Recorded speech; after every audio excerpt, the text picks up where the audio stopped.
And just like that, Toronto's back up against the cap. They now have 3.7 million. I think it's 3.5 or 3.7 million in cap space. Yeah, 3.7. Now, of course, people are going to say to me, now, Shannon, Nathan Horton's $5.3 million. You got to factor that in. So the question then becomes so that'd be 9 million. Would 9 million be enough to sign Marner? Maybe. But even if that's enough, even if Marner took like 8.5, because, Aho came in at 8.5, here you go, kid. Here's your contract, thank Bergevin. Um, Even if that happened, I would still think Toronto would want to make moves to get some cap space. So what happened today is simple. Alexander Kerfoot signs a 4-year contract at 3.5 million per, 14 million overall. Kerfoot is a wildly inconsistent player.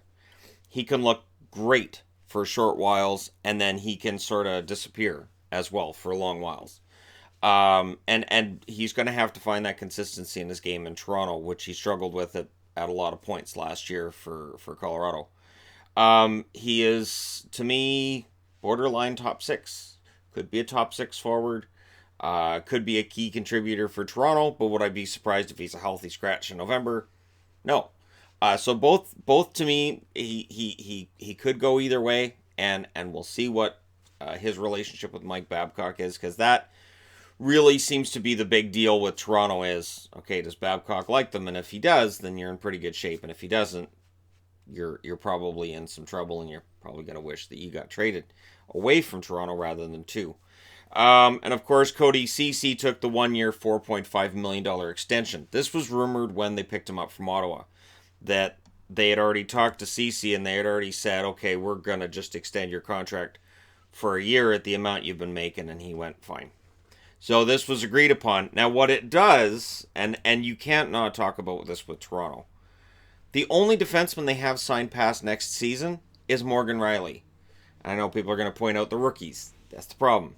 Ceci, Muzzin, Barry, Dermott, Harper, Morenson, Hall, all of them. Free agents next summer. Dermott's an RFA. Harper's an RFA with arbitration rights.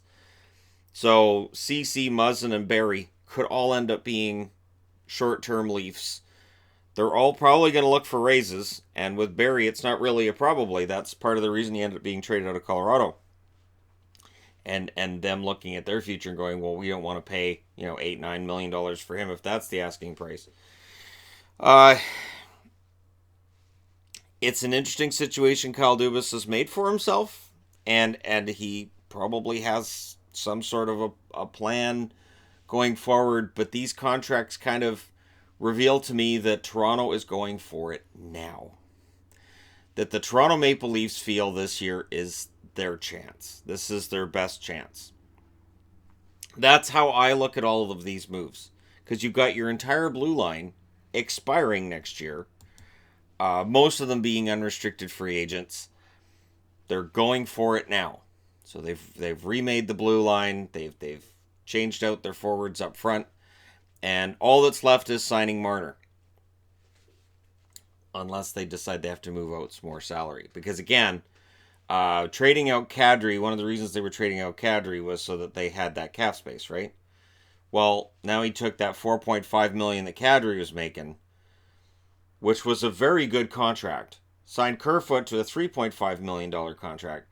The problem with that is, on that average annual value, I would rather have Kadri than Kerfoot. That's my only quibble with all of this. And the other one being, they sure look like they're going all in to try to win it this year, and it could lead to them having an absolutely bereft blue line next year. We'll see, right? So if you're a Toronto fan, you guys are in it. You guys are going for it. This is the year. Dubas has decided this is the year. No more first round exits. That's why these moves are getting made. And I'm kind of throwing my hands in the air and going, okay, see how it turns out.